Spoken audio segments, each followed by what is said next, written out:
വിശുദ്ധ മത്തായി എഴുതിയ സുവിശേഷം 12-ാം അധ്യായം. അക്കാലത്ത് ഒരു സാബത്തിൽ യേശു ഗോതമ്പ് വയലിലൂടെ കടന്നു പോവുകയായിരുന്നു. അവൻ്റെ ശിഷ്യന്മാർക്ക് വിശന്നു. അവർ കതിരുകൾ പറിച്ച് തിന്നാൻ തുടങ്ങി.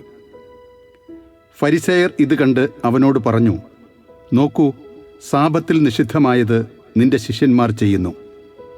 അവൻ പറഞ്ഞു, വിശന്നപ്പോൾ ദാവീദും അനുചരന്മാരും എന്താണ് ചെയ്തതെന്ന് നിങ്ങൾ വായിച്ചിട്ടില്ലേ?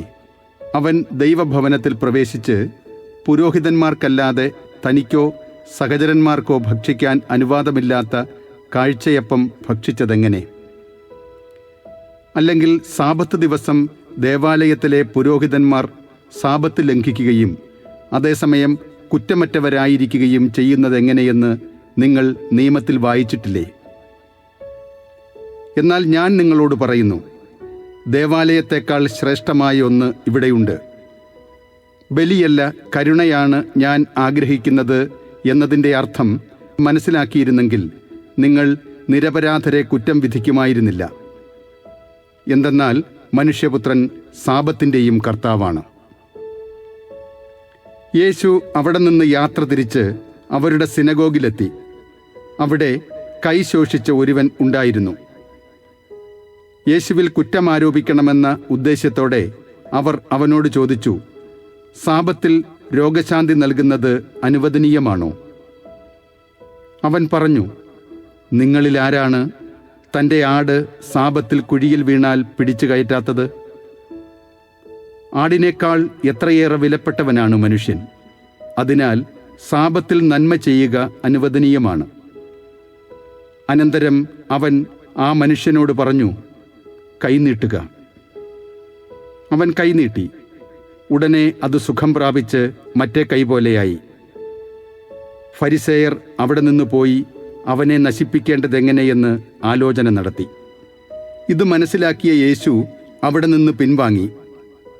അനേകം പേർ അവനെ അനുഗമിച്ചു. അവരെയെല്ലാം അവൻ സുഖപ്പെടുത്തി. തന്നെ പരസ്യപ്പെടുത്തരുതെന്ന് അവൻ അവരോട് കൽപ്പിച്ചു. ഇത് യെശയ്യാ പ്രവാചകൻ വഴി അരുളിച്ചെയ്യപ്പെട്ടത് പൂർത്തിയാകുന്നതിനു വേണ്ടിയാണ്.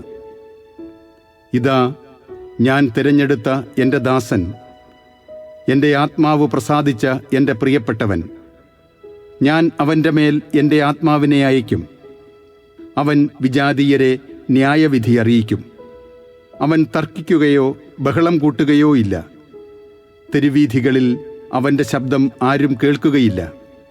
നീതിയെ വിജയത്തിലെത്തിക്കുന്നതുവരെ അവൻ ചതഞ്ഞ ഞാങ്ങണ ഒടിക്കുകയില്ല, പുകഞ്ഞ തിരി കെടുത്തുകയില്ല. അവൻ്റെ നാമത്തിൽ വിജാതീയർ പ്രത്യാശ വയ്ക്കും. അനന്തരം അന്ധനും ഊമനുമായ ഒരു പിശാച് ബാധിതനെ അവർ യേശുവിൻ്റെ അടുത്ത് കൊണ്ടുവന്നു. യേശു അവനെ സുഖപ്പെടുത്തി. അവൻ സംസാരിക്കുകയും കാണുകയും ചെയ്തു. ജനക്കൂട്ടം മുഴുവൻ അത്ഭുതപ്പെട്ടു പറഞ്ഞു, ഇവനായിരിക്കുമോ ദാവീദിന്റെ പുത്രൻ? എന്നാൽ ഇത് കേട്ടപ്പോൾ ഫരിസേയർ പറഞ്ഞു, ഇവൻ പിശാചുക്കളുടെ തലവനായ ബെൽസബൂലിനെ കൊണ്ട് തന്നെയാണ് പിശാചുക്കളെ ബഹിഷ്കരിക്കുന്നത്. അവരുടെ വിചാരങ്ങൾ മനസ്സിലാക്കിയ യേശു അവരോട് പറഞ്ഞു, അന്തഃഛിദ്രമുള്ള ഏത് രാജ്യവും നശിച്ചു പോകും. അന്തഃഛിദ്രമുള്ള നഗരമോ ഭവനമോ നിലനിൽക്കുകയില്ല. സാത്താൻ സാത്താനെ ബഹിഷ്കരിക്കുന്നെങ്കിൽ അവൻ തനിക്കെതിരായി തന്നെ ഭിന്നിക്കുകയാണ്. ആ സ്ഥിതിക്ക് അവൻ്റെ രാജ്യം എങ്ങനെ നിലനിൽക്കും? ബെൽസബൂലിനെ കൊണ്ടാണ് ഞാൻ പിശാചുക്കളെ ബഹിഷ്കരിക്കുന്നതെങ്കിൽ നിങ്ങളുടെ പുത്രന്മാർ ആരെക്കൊണ്ടാണ് അവയെ ബഹിഷ്കരിക്കുന്നത്? അതുകൊണ്ട് അവർ നിങ്ങളുടെ വിധികർത്താക്കളായിരിക്കും. എന്നാൽ ദൈവാത്മാവിനെ കൊണ്ടാണ് ഞാൻ പിശാചുക്കളെ ബഹിഷ്കരിക്കുന്നതെങ്കിൽ ദൈവരാജ്യം നിങ്ങളിൽ വന്നു കഴിഞ്ഞിരിക്കുന്നു. അഥവാ ശക്തനായ ഒരു മനുഷ്യന്റെ ഭവനത്തിൽ പ്രവേശിച്ച് വസ്തുക്കൾ കവർച്ച ചെയ്യാൻ ആദ്യം തന്നെ അവനെ ബന്ധിക്കാതെ സാധിക്കുമോ? ബന്ധിച്ചാൽ കവർച്ച ചെയ്യാൻ കഴിയും. എന്നോടുകൂടെയല്ലാത്തവൻ എൻ്റെ എതിരാളിയാണ്. എന്നോടുകൂടെ ശേഖരിക്കാത്തവൻ ചിതറിച്ചു കളയുന്നു. അതുകൊണ്ട് ഞാൻ നിങ്ങളോട് പറയുന്നു, മനുഷ്യന്റെ എല്ലാ പാപവും ദൈവദൂഷണവും ക്ഷമിക്കപ്പെടും. എന്നാൽ ആത്മാവിനെതിരായ ദൂഷണം ക്ഷമിക്കപ്പെടുകയില്ല. മനുഷ്യപുത്രനെതിരായി ആരെങ്കിലും ഒരു വാക്ക് പറഞ്ഞാൽ അത് ക്ഷമിക്കപ്പെടും. എന്നാൽ പരിശുദ്ധാത്മാവിനെതിരായി ആരെങ്കിലും സംസാരിച്ചാൽ ഈ യുഗത്തിലോ വരാനിരിക്കുന്ന യുഗത്തിലോ ക്ഷമിക്കപ്പെടുകയില്ല. ഒന്നുകിൽ വൃക്ഷം നല്ലത്, ഫലവും നല്ലത്, അല്ലെങ്കിൽ വൃക്ഷം ചീത്ത, ഫലവും ചീത്ത. എന്തെന്നാൽ ഫലത്തിൽ നിന്നാണ് വൃക്ഷത്തെ മനസ്സിലാക്കുന്നത്. അണലി സന്തതികളെ, ദുഷ്ടരായിരിക്കെ നല്ല കാര്യങ്ങൾ പറയാൻ നിങ്ങൾക്കെങ്ങനെ കഴിയും? ഹൃദയത്തിൻ്റെ നിറവിൽ നിന്നാണല്ലോ അധരം സംസാരിക്കുന്നത്.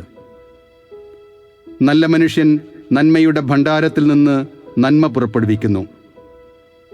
ദുഷ്ടനാകട്ടെ തിന്മയുടെ ഭണ്ഡാരത്തിൽ നിന്ന് തിന്മ പുറപ്പെടുവിക്കുന്നു. ഞാൻ നിങ്ങളോട് പറയുന്നു, മനുഷ്യർ പറയുന്ന ഓരോ വ്യർത്ഥവാക്കിനും വിധി ദിവസത്തിൽ കണക്ക് കൊടുക്കേണ്ടി വരും. നിന്റെ വാക്കുകളാൽ നീ നീതീകരിക്കപ്പെടും, നിന്റെ വാക്കുകളാൽ നീ കുറ്റം വിധിക്കപ്പെടുകയും ചെയ്യും. അപ്പോൾ നിയമജ്ഞരിലും ഫരിസേയരിലും പെട്ട ചിലർ അവനോട് പറഞ്ഞു, ഗുരു, നിന്നിൽ നിന്ന് ഒരടയാളം കാണാൻ ഞങ്ങൾ ആഗ്രഹിക്കുന്നു. അവൻ മറുപടി പറഞ്ഞു, ദുഷിച്ചതും അവിശ്വസ്തവുമായ തലമുറ അടയാളം അന്വേഷിക്കുന്നു. യോനാ പ്രവാചകന്റെ അടയാളമല്ലാതെ മറ്റൊരടയാളവും അതിന് നൽകപ്പെടുകയില്ല. യോന 3 രാവും 3 പകലും തിമിംഗലത്തിന്റെ ഉദരത്തിൽ കിടന്നതുപോലെ മനുഷ്യപുത്രനും 3 രാവും 3 പകലും ഭൂമിക്കുള്ളിലായിരിക്കും. നിനവേ നിവാസികൾ വിധി ദിവസം ഈ തലമുറയോടൊത്ത് എഴുന്നേറ്റ് ഇതിനെ കുറ്റം വിധിക്കും. എന്തെന്നാൽ യോനായുടെ പ്രസംഗം കേട്ട് അവർ അനുതപിച്ചു. ഇതാ ഇവിടെ യോനായേക്കാൾ വലിയവൻ.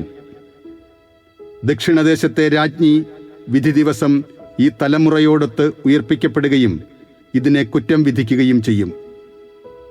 എന്തെന്നാൽ സോളമന്റെ വിജ്ഞാനം ശ്രവിക്കാൻ അവൾ ഭൂമിയുടെ അതിർത്തികളിൽ നിന്ന് വന്നെത്തി. ഇതാ ഇവിടെ സോളമനേക്കാൾ വലിയവൻ. അശുദ്ധാത്മാവ് ഒരു മനുഷ്യനെ വിട്ടുപോകുമ്പോൾ അത് ആശ്വാസം തേടി വരണ്ട സ്ഥലങ്ങളിലൂടെ അലഞ്ഞു നടക്കുന്നു, എന്നാൽ കണ്ടെത്തുന്നില്ല. അപ്പോൾ അത് പറയുന്നു, ഞാൻ ഇറങ്ങിപ്പോന്ന എൻ്റെ ഭവനത്തിലേക്ക് തിരിച്ചു ചെല്ലും. അത് മടങ്ങി വരുമ്പോൾ ആ സ്ഥലം ആളൊഴിഞ്ഞും അടിച്ചുവാരി സജ്ജീകരിക്കപ്പെട്ടും കാണുന്നു. അപ്പോൾ അത് പുറപ്പെട്ടു ചെന്ന് തന്നേക്കാൾ ദുഷ്ടരായ 7 ആത്മാക്കളെ കൂടി തന്നോടൊത്തു കൊണ്ടുവരികയും അവിടെ പ്രവേശിച്ച് വാസമുറപ്പിക്കുകയും ചെയ്യുന്നു. അങ്ങനെ ആ മനുഷ്യന്റെ അവസാനത്തെ സ്ഥിതി ആദ്യത്തേതിനേക്കാൾ ശോചനീയമായിത്തീരുന്നു. ഈ ദുഷിച്ച തലമുറയ്ക്കും ഇതുതന്നെയായിരിക്കും അനുഭവം.